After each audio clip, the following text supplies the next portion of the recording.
Thank you, Madam Chair. And I would like to also thank my honourable friend for North Shropshire for securing today's important and timely debate on an issue critically important for my constituents in Chichester and for people up and down the country.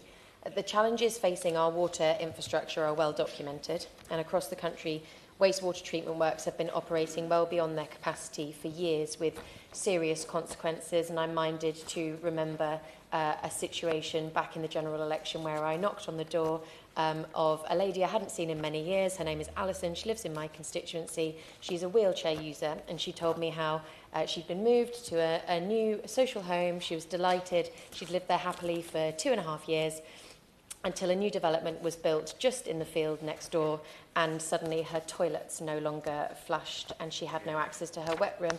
When she spoke to her water company about sewage rising up in her toilet, she was recommended to go to the local pub and use their facilities.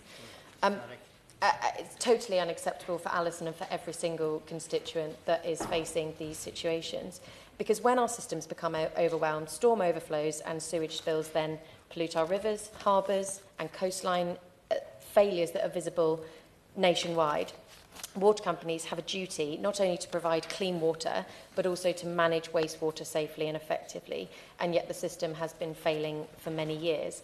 In my constituency of Chichester alone, there were 990 recorded sewage spills last year, which lasted over 17,000 hours. These happily give way. I'm very grateful to my honourable friend for giving way. I have to say, I slightly regret asking you to give way at this particular moment, because you've just mentioned 17,000 hours of sewage, and as a result of a recent Freedom of Information request to Thames Water related to my constituency, they had to reveal to me that they have released sewage into Surrey Heath rivers for 543 hours since the general election on the 4th of July, slightly more modest numbers by comparison to 17,000 hours that your constituents have faced, but nonetheless hugely significant given that we only have 4 sewage outlets in the whole of my constituency.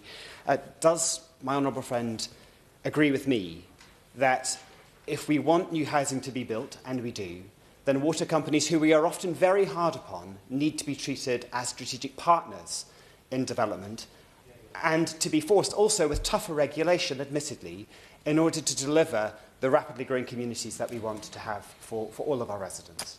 Thank you. I thank my honourable friend for his intervention. He's absolutely right that we are tough on water companies, and so we should be, because, as the honourable member for North Shropshire said, they've made large amounts of profits and they have a duty to make sure that every single constituent in this country has access to clean and safe water and that it's disposed of appropriately. But I absolutely agree that they should also be included as a strategic partner, and I will come on to that in my contribution, because these failures harm our environment, they endanger public health, and they threaten local economies, particularly tourism, which relies on clean water and a thriving natural landscape. So in the government's plan for change, they've set out an ambitious proposal to build 1.5 million homes in England and accelerate planning decisions. So while there is no doubt that new homes are needed, they must be accompanied by the appropriate infrastructure to support them. And water companies have a duty to maintain, improve and extend their water supply networks to account for future water needs, but they are currently excluded from the planning process by not being listed as a statutory consultee. This omission means that when a development is proposed for a site where there is no capacity, water companies lack the opportunity to formally object or insist on necessary infrastructure improvements before the permission is granted.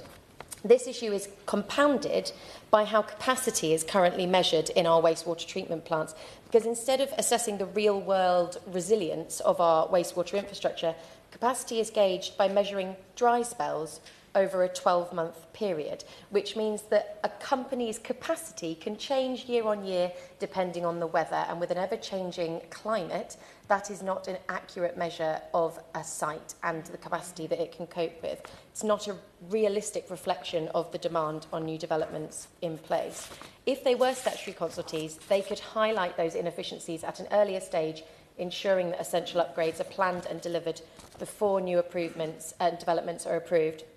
And in Chichester, we are currently dealing with the absence of a proactive water management system, with the lack of capacity at a specific wastewater treatment works in Appledram, which is delaying the regeneration that the city centre so desperately needs.